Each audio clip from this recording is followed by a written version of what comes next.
Le message dangereux, matérialiste et centré sur l'argent a totalement déformé l'image de Dieu. Vous savez, le danger d'un autre évangile, ce sont les fruits qu'il produit. Et nous avons évolué vers un christianisme centré sur l'homme, un christianisme anthropocentré. Nous avons dit aux gens que Dieu reste immobile jusqu'à ce qu'on ne fasse quelque chose. Si votre offrande ne vous touche pas, elle ne peut pas toucher Dieu. Votre offrande doit d'abord vous émouvoir avant d'émouvoir Dieu. Si rien ne vient de l'homme, rien ne viendra de Dieu.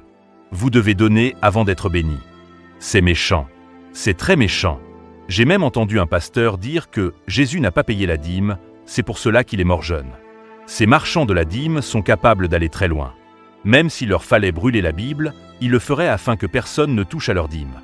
Mais il est trop tard pour eux. Les yeux des gens s'ouvrent partout dans le monde. Ah ah! De mon vivant, si tu ne prêches pas Christ, tu auras peur de la chair. Est-ce déjà en train d'arriver? Un prédicateur qui dit que Jésus n'a pas payé la dîme, c'est pour cela qu'il est mort jeune. Ces gens-là n'ont pas peur de Dieu. Ils ne sont même pas nés de nouveau. Jeter de la discrédit sur Christ à cause de l'argent, à cause de Mammon. J'ai entendu un autre dire que Job n'a pas payé la dîme, c'est pour cela qu'il a souffert. Alors, quand Dieu a rétabli sa situation, était-ce parce qu'il avait payé la dîme? Parce que si c'est parce qu'il n'a pas payé la dîme qu'il a souffert, alors le rétablissement aurait dû venir de la dîme. Ce sont des doctrines d'ignorants, une compréhension infantile de la Bible. Job a dit, ce que je craignais, c'est ce qui m'est arrivé.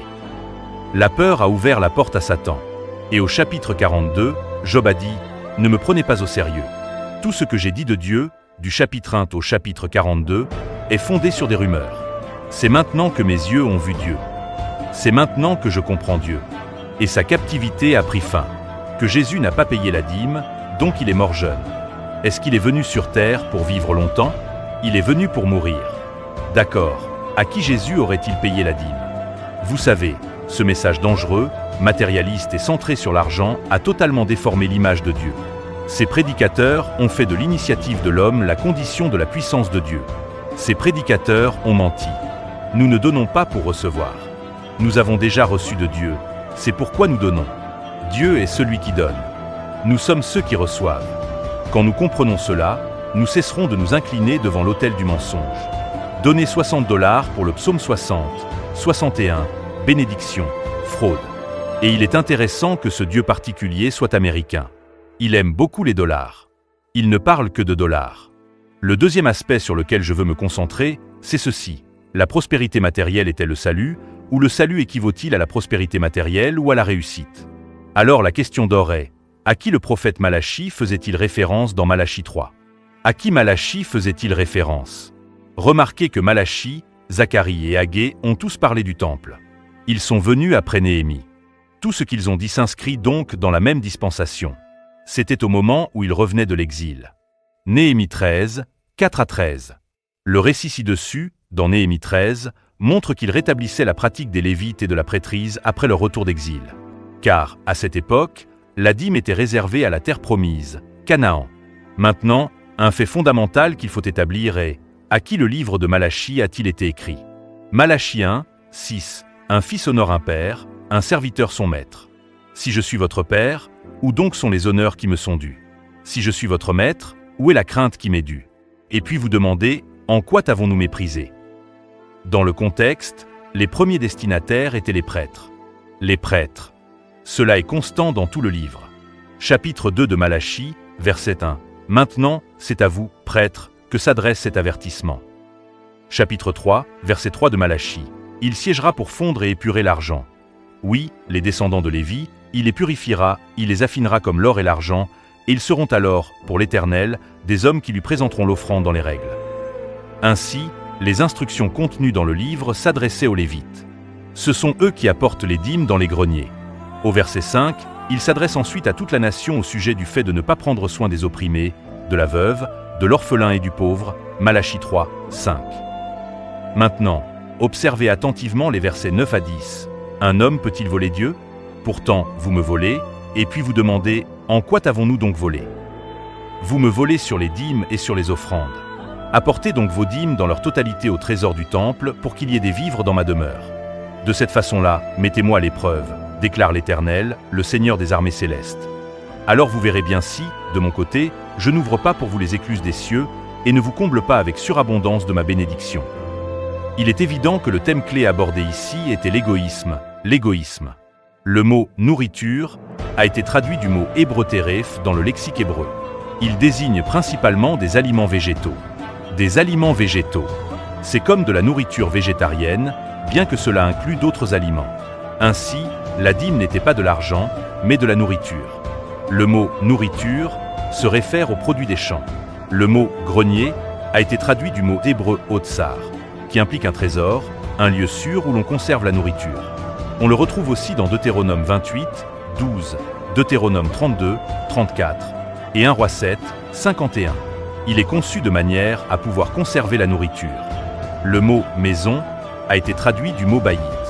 Cela signifie un temple. Ces mots étaient employés au sens littéral et désignaient des choses physiques. La période où les dîmes étaient apportées est la même période où les prêtres étaient présents pour officier en leur faveur. Et parce que les Lévites ne faisaient rien, ils n'avaient pas de nourriture à manger. Ainsi, les Juifs apportaient de la nourriture pour les prêtres dans le temple. Je n'ai pas besoin d'essayer d'éviter la malédiction. Je suis béni parce que je suis béni. Je ne peux pas être maudit. La Bible dit, dans Galates 3, 13, 14, 18 et 19, que Christ a été fait malédiction pour nous. Maudit est quiconque est pendu au bois, afin que la bénédiction d'Abraham parvienne non seulement aux Juifs, mais aussi aux païens.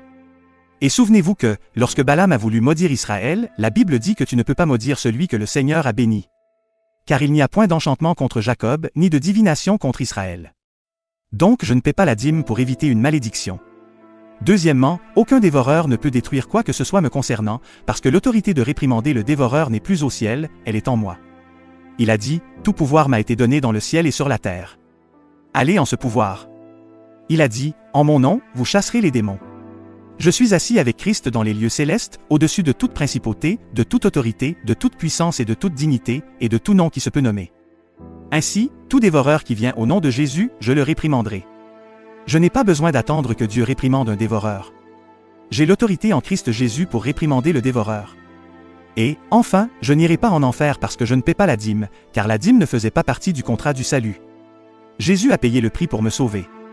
Mon rôle est de croire en lui et de le confesser comme Seigneur. Tant que ma foi en Christ est intacte et que je le reconnais comme mon Seigneur et Sauveur, j'ai un billet direct pour le ciel. Et lorsque je comparaîtrai devant le tribunal, personne ne me demandera si j'ai payé la dîme. La question qui sera posée est de savoir si la vie de Dieu est en toi, car le livre qui sera ouvert pour le salut est le livre de vie. Et la Bible dit, voici le témoignage, c'est que Dieu nous a donné la vie éternelle, et que cette vie est dans son Fils. Celui qui a le Fils a la vie, celui qui n'a pas le Fils n'a pas la vie.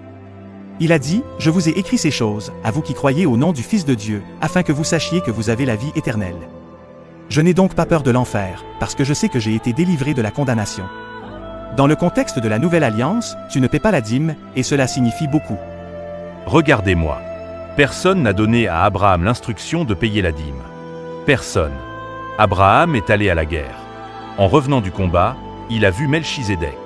La joie d'avoir remporté la bataille, la joie de la victoire a poussé Abraham à prendre volontairement 10% et à les donner, et non à les payer. Abraham donna la dîme de tout. Il n'a pas payé, parce que ce n'était pas une obligation. Est-ce que j'enseigne? Abraham, et personne ne lui a donné cette instruction. Il a donné généreusement. Il en va de même pour Jacob. Jacob a versé de l'huile sur la pierre dans la Genèse et a dit, « Dieu, si tu me protèges et me ramènes, je donnerai la dîme. » Pas « je paierai ». Et personne n'a instruit Jacob. C'était la volonté de Jacob. Il l'a fait volontairement. Genèse 14, 18 à 20. Melchizedek, roi de Salem, fit apporter du pain et du vin. Il était sacrificateur du Dieu Très-Haut. Il bénit Abraham et dit, « Béni soit Abraham par le Dieu Très-Haut, maître du ciel et de la terre. Béni soit le Dieu Très-Haut, qui a livré tes ennemis entre tes mains. » Et Abraham lui donna la dîme de tout. Et, que dit ta Bible? Et il lui donna, il n'a pas payé. Et qu'en est-il de Jacob?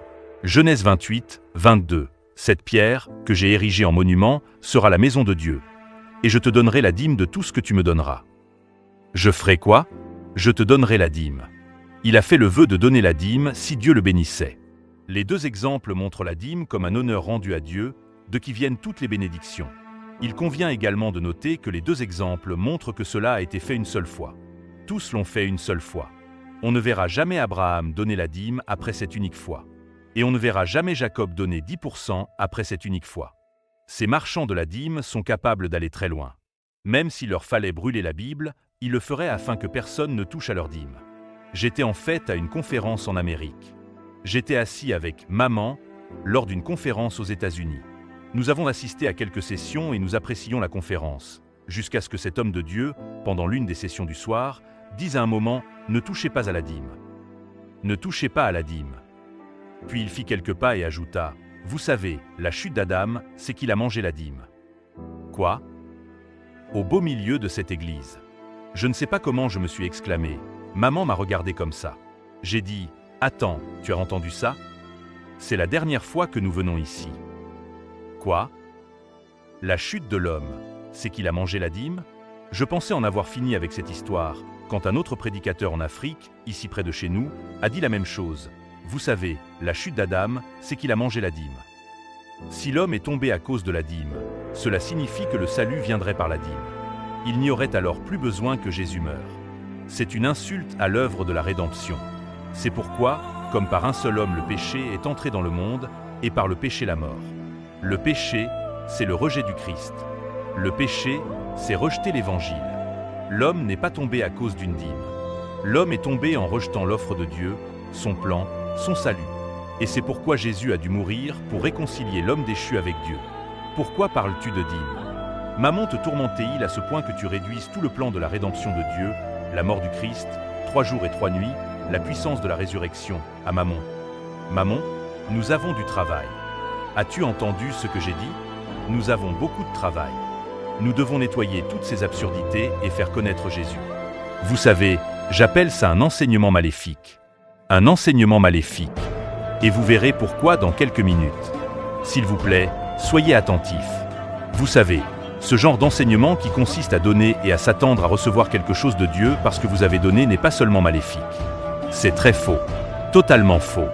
Vous savez, quand les gens disent « Si tu ne sèmes pas, tu ne peux pas recevoir un miracle. Si tu ne sèmes pas, Dieu ne peut pas te bénir. Si tu ne sèmes pas, Dieu ne peut pas agir pour toi. » C'est le fonctionnement du royaume des ténèbres. Notre Dieu n'est pas comme ça. Notre Dieu n'est pas comme ça. Il ne l'est pas. Notre Dieu n'est pas un vendeur. Notre Dieu ne fait pas du commerce. Mais Pierre lui dit « Que ton argent périsse avec toi, puisque tu as cru que le don de Dieu s'acquérait à prix d'argent. » Des gens veulent donner de l'argent pour que Dieu leur donne un mari. Ils achètent la puissance de Dieu. Tu veux donner de l'argent pour que ton corps soit guéri. Tu achètes la puissance de Dieu. Et la puissance de Dieu ne peut pas s'acheter avec de l'argent. Pierre a dit « Va et péris, toi et ton argent. » C'était dur. C'était très fort. Mais si Pierre a parlé ainsi, c'est à cause de la gravité de l'acte. Aujourd'hui, beaucoup de prédicateurs fonctionnent ainsi. Tu sèmes pour recevoir une prière. Tu vas pour un conseil. Il faut payer des frais de consultation. Des frais de consultation. Ce sont des sorciers. Il faut payer avant qu'on prie pour toi. Et le niveau de ton problème détermine le prix. Semer pour recevoir un miracle. Si tu ne donnes pas d'argent, il y a des choses que tu ne peux pas obtenir de Dieu. Le niveau de ton sacrifice détermine l'ampleur de ta percée. C'est comme Simon le magicien. Est-ce que j'enseigne ici ? Donc, si tu ne donnes pas d'offrande, n'attends pas de percée. Le niveau de ton sacrifice déterminera l'ampleur de ta percée. Et pourtant, beaucoup de gens donnent des offrandes et souffrent encore. Alors, qui ment ? Dieu ou le prédicateur ? Le prédicateur, bien sûr. Comment une offrande peut-elle supprimer la souffrance ? Où as-tu jamais vu ça dans la Bible ? Vous savez quoi ? Donc, si tu ne donnes pas de semences, tu seras malade. Écoutez, ce n'est pas seulement maléfique. C'est très faux. C'est une corruption du caractère de Dieu.